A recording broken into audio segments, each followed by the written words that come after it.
Kemampuan apa sih yang bisa menghasilkan begitu banyak uang? Halo, bersama Yorita dari Mirai People Development Consultant.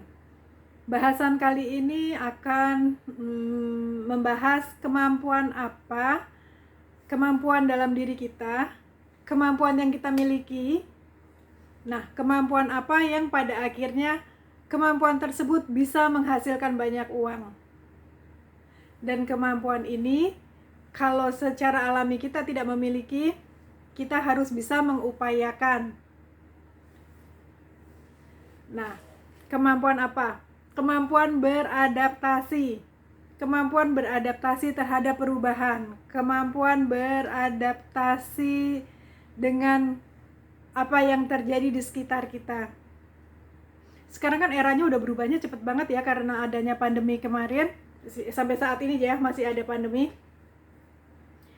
Terus semua jadi berubah, dimana kita yang biasanya tidak pernah menggunakan masker, mau nggak mau dalam beraktivitas sehari-hari, kita mau pergi kemana kayak gitu, kita mau bertemu orang, kita harus menggunakan masker. Saya tidak menggunakan masker karena di ruangan ini kosong, jadinya saya bisa berbicara dengan leluasa.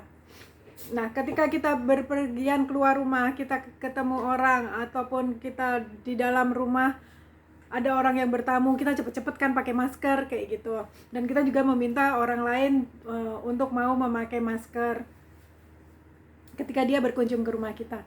Nah, kemampuan untuk menyesuaikan diri dengan kondisi lingkungan yang terjadi saat ini, atau kemampuan beradaptasi ini sangat dibutuhkan oleh kita sebagai makhluk sosial dimanapun kita berada. Entah itu kita bekerja di kantor ataupun kita mempunyai usaha sendiri, ya kan?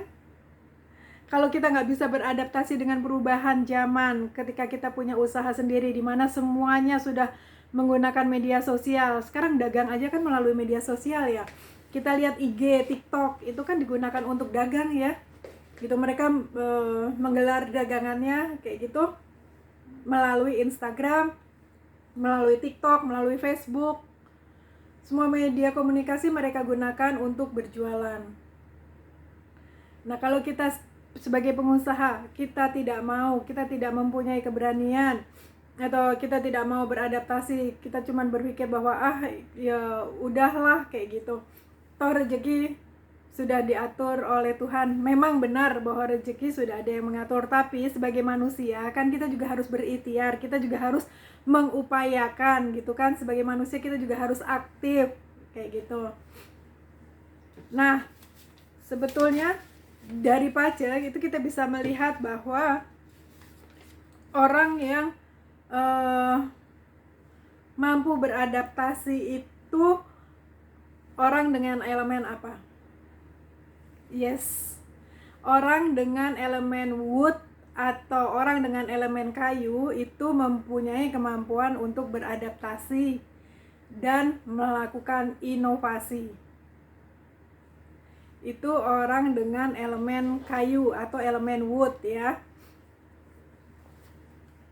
Kita lihat aja Elon Musk ya. Ini saya perlihatkan pacanya Elon Musk. Kan kita semua mau jadi pengusaha yang sukses, included saya, pengen jadi pengusaha yang sukses seperti Elon Musk kan. Jadi kita belajar. Kalau kita belajar kan dari orang yang sudah berhasil ya. Nah, ini Elon Musk, kita ngelihat ada elemen yang wood-nya, kelihatan nggak?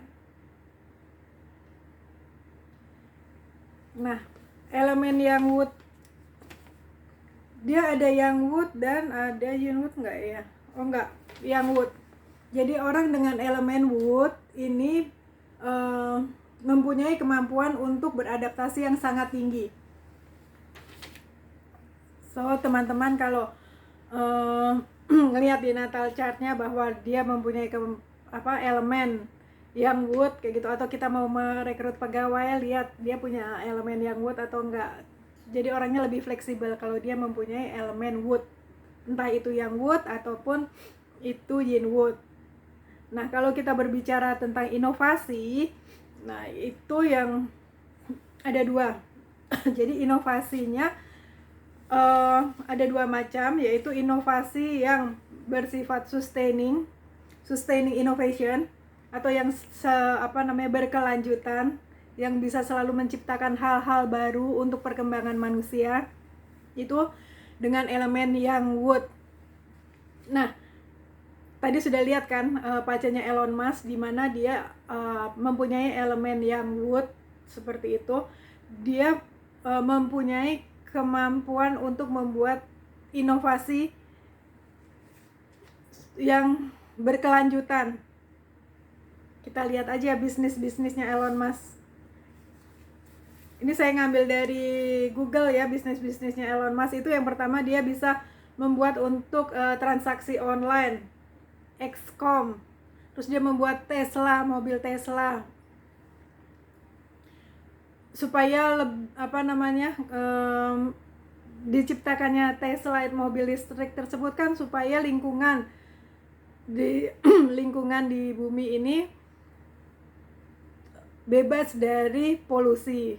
Ya kan, dia otomatis dia menggunakan listrik seperti itu. Terus juga SpaceX itu dia juga punya impian untuk apakah memungkinkan manusia tinggal di Mars. Hebat banget kan pikirannya. Yang lebih hebat lagi, di mana dia membuat open artificial intelligence yang akan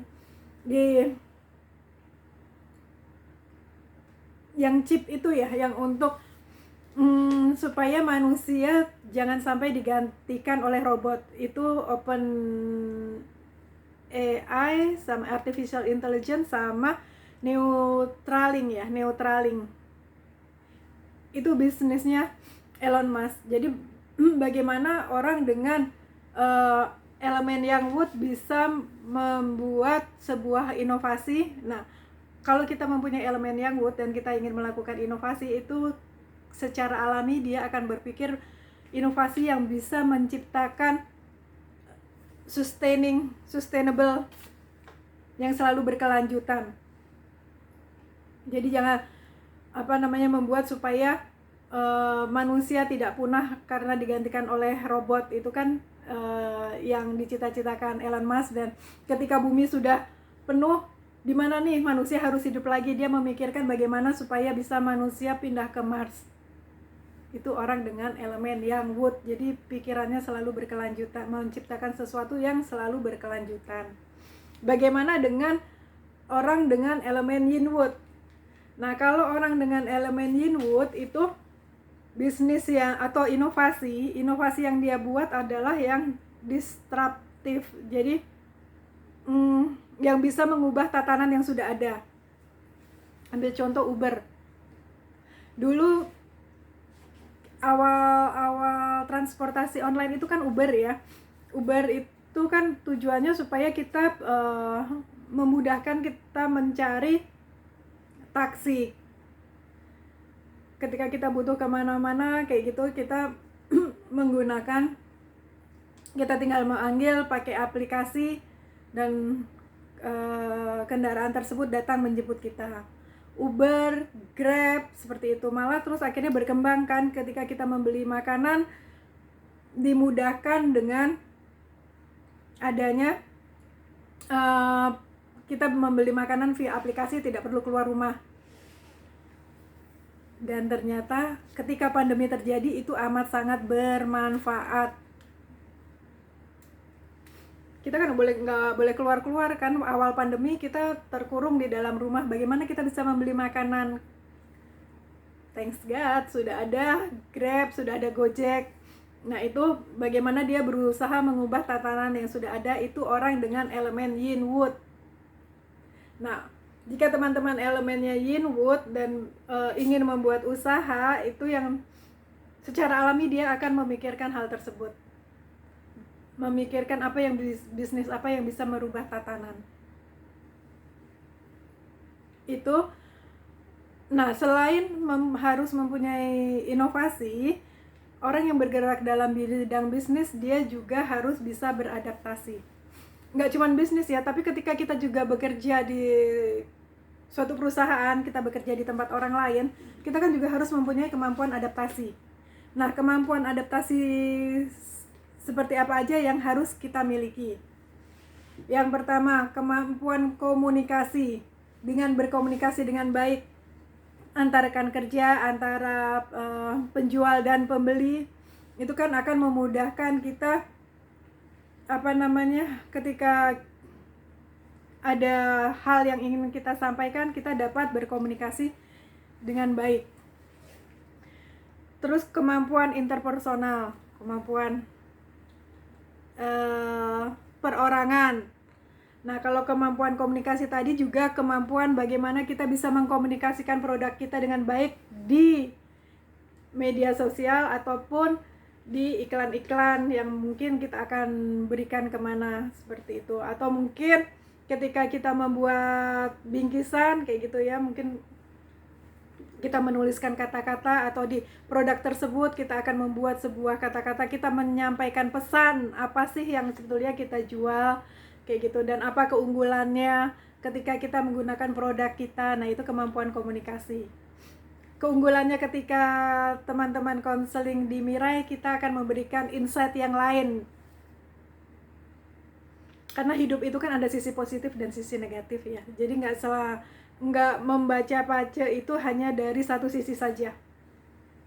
Karena ada klien yang bercerita bahwa 7K dia itu ada energi 7K, dan ketika dia membacakan pace di tempat lain dikatakan bahwa ini hati-hati loh, ini berbahaya banget karena ada energi 7K. Padahal dalam hidup itu ada positif dan negatif. Padahal di dalam kekacauan itu kita bisa melihat ada makna tersembunyi yang sudah disiapkan oleh Tuhan, yang sudah disiapkan oleh semesta, bagaimana kita bisa peka untuk menangkap hal tersebut. Nah, itu kelebihan ketika teman-teman konsultasi pace di Mirai People Development Consultant. Kita akan membantu untuk melihat sisi positif dan sisi negatif. Dan semua keputusan terserah pada klien. Kami hanya bisa memberikan insight atau pandangan.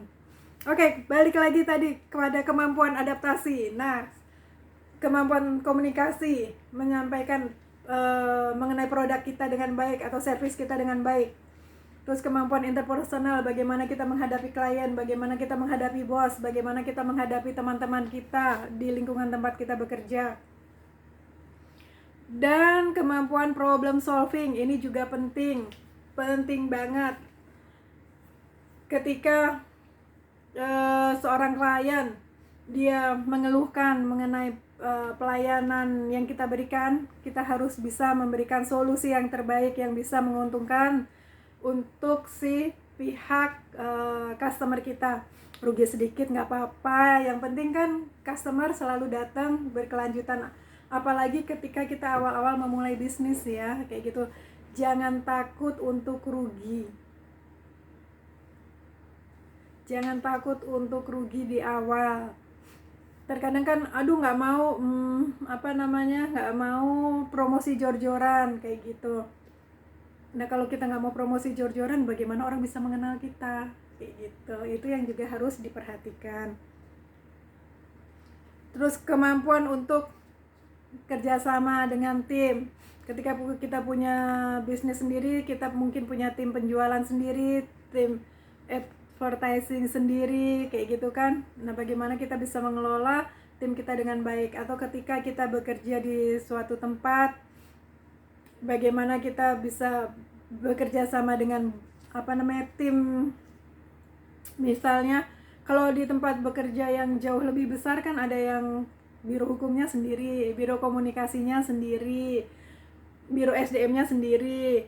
Nah, bagaimana kita bisa bekerja sama dengan mereka, itu amat sangat dibutuhkan kemampuan tersebut. Juga kemampuan di mana kita resourceful atau punya begitu banyak ide. Itu penting banget untuk orang yang mau berkembang dalam karir, mau berkembang dalam bisnis. Terkadang kan kita punya begitu banyak ide tapi kita nggak tahu kita mesti gimana kayak gitu. Nah, kemampuan untuk mau mencari tahu kayak gitu, dan kemampuan resourceful dan kemampuan rasa ingin tahu. Rasa ingin tahu itu yang bisa membuat orang sukses. karena dia tidak pernah merasa puas. Kenapa orang tersebut bisa berkembang jauh lebih pesat, atau kenapa produk itu begitu banyak peminatnya, kayak gitu kan kita bisa melihat ya, kita bisa mencari tahu kayak gitu. Dan jangan lupa kita memberikan servis yang terbaik yang bisa kita berikan kepada klien-klien kita. Itu yang paling penting. Orang akan datang lagi. Harus bisa cari kliknya di mana kalau kita bergerak di dalam bidang jasa. Pengalaman saya tahun lalu, saya juga nggak nyangka bahwa itu klien saya akan kembali lagi ke saya pada tahun ini untuk meminta insight bagaimana dia bisa mengembangkan bisnisnya. Karena seperti kita tahu ya, pandemi menghantam begitu banyak bisnis, dan di tahun 2020-2021 pertengahan itu dia bisnisnya benar-benar susah bergeliat, dan di tahun 2021 pertengahan dia bertemu dengan saya seperti ya, karena dia sudah, mungkin juga karena dia udah ngerasa udah begitu bertemu dengan banyak orang dan yang disampaikan paling sama aja, jadi dia rasanya kurang interest kayak gitu. Nah, tetapi begitu saya mendapatkan kliknya nah ternyata apa yang saya berikan itu berbeda dengan yang tempat dia pernah konsultasi, dan dia menjalankan apa yang saya sarankan, dan bisnisnya bisa berkembang dengan baik pada tahun 2021. Dan 2022 awal dia kontak saya untuk bertemu kembali dan menanyakan apa yang harus dia kerjakan untuk bisa berkembang di tahun 2022 ini. So, seperti itu teman-teman, bagaimana kita menggunakan Pace. Pace itu sebetulnya adalah manual kita untuk berkembang, manual kita untuk mendapatkan apa yang kita inginkan. Terima kasih, sampai bertemu di video selanjutnya.